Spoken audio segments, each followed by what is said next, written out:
Hello everyone, welcome back to another episode of Magick, Witchcraft, and Occultism. Now, before we begin, please remember to like, share, subscribe, and click the little notification bell so you never miss an episode, so I stop getting lost in the YouTube algorithm, as I'd really appreciate that. Let us begin. Scott Cunningham had his book published, the Encyclopedia of Magical Herbs, in 1985. His is an omnibus book, the only book they had for the magical properties of herbs. So it's become a staple for most people to have it. And for a long time, it was really the only book. And prior to that, there were not very many books out there for the magical correspondences of herbs, and the ones that were had a heavy folklore or leaned heavily to the folklore information. So for a long time, this was the gold standard of magical herbs and their correspondences. Now, I like to go over a brief excerpt from his book to give you an idea of his philosophy and the point of view he had on magical herbs. Quote, "The power behind magic herb is formless, shapeless, eternal. It does not care whether you call it in the name of the goddess or the Virgin Mary, or tap into it with no religious framework at all. It is always there, present and abundant, no matter where we are or where we travel in the universe. The power is formless, and it takes many forms."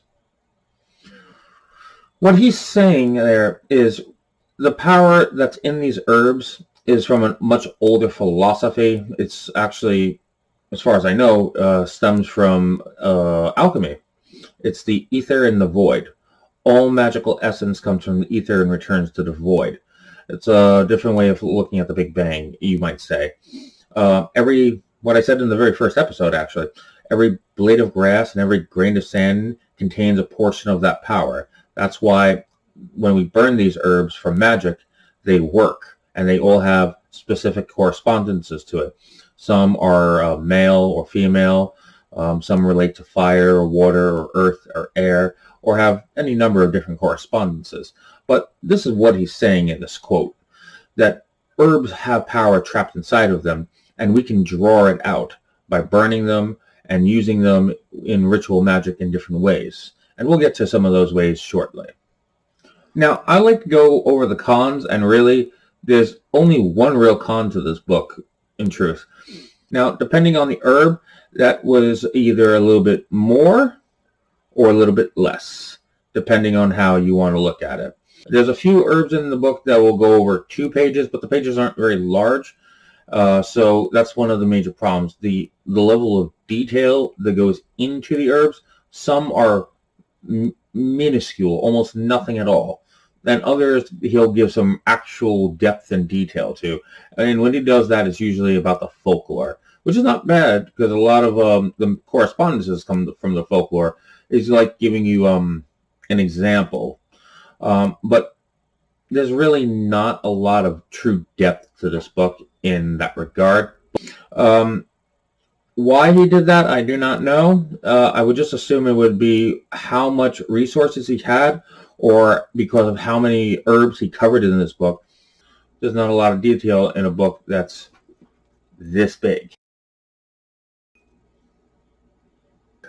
So there's only so much detail you could put into it.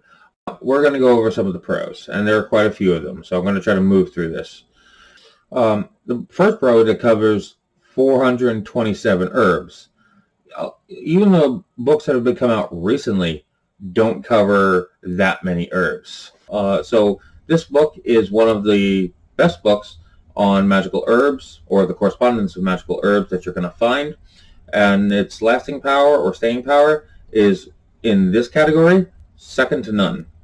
No book has been around this long for the use of herbs. So that tells you a lot right there. Now, in page 7, he talks on timing, and I'm going to give you a quote out of the book.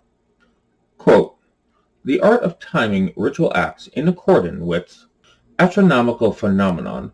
Some of these systems were rigidly controlled by the phases of the moon.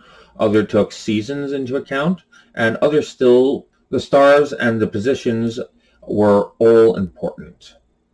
It doesn't mention this here, but we'd also use planetary hours to a certain degree also.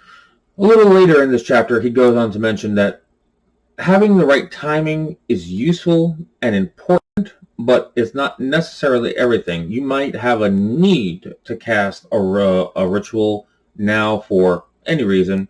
You might have a bill to pay and need to do a wealth spell so you can get resources to use them for your self-preservation or survival, for example. Now, are the moon phases important? Very much so. But if you don't have the perfect timing, you can still do a ritual. It can still work. It's just that the timing makes these rituals more powerful or creates a more potent effect for what you're trying to achieve. On page 8, he goes over ritual tools you need for herbalism or to be an herbalist or use herbalistic magic. And there's not very many. He goes over using the mortar and pestle. You obviously need seed to collect the herbs, a ceremonial bowl, and puppets and a sash. What he didn't mention, which I find to be very useful, is to have a plant grinder, because a plant grinder will save you a lot of time and a lot of headaches, so I suggest you get that one as well.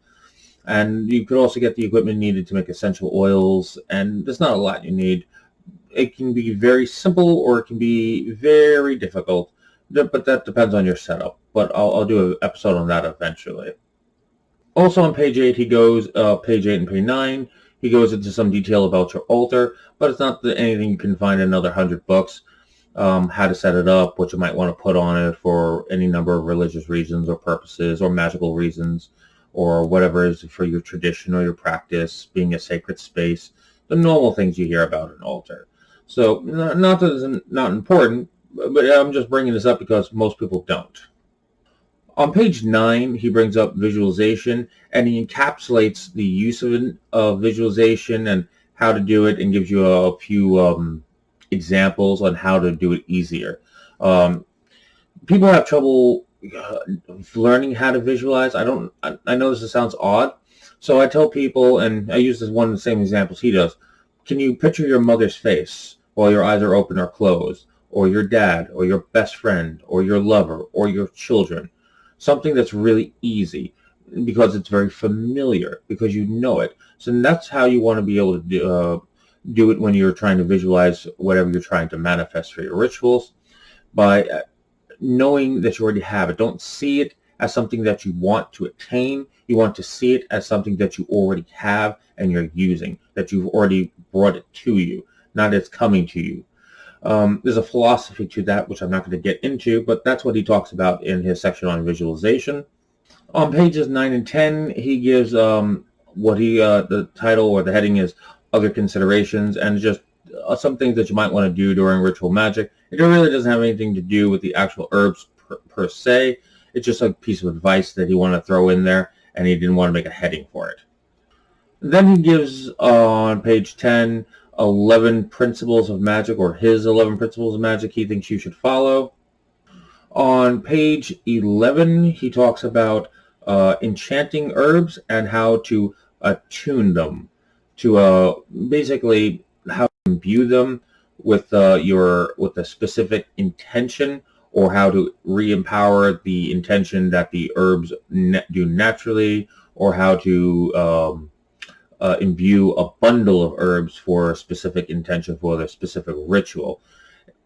On page 12, he has another heading for enchantment. It's just, all three of these could have just really been one heading, but it gives you a basic idea, and it's not very hard. It's almost like a blessing, where you focus your intent into the herb, make a hand sign, and direct your will into the herbs themselves. This is just to empower them, make them a little bit stronger for the ritual. That's what he's basically telling you in these three headings. On pages 12, 13, 14, and 15, he goes over different ways of using herbs. A sachet, which is just a little pouch, or usually made out of a burlap sack, for say a dreaming pillow, or just a charm bag that you keep on you for any purpose that you might have. Goes over puppets a little bit, and his section on puppets is quite good, actually.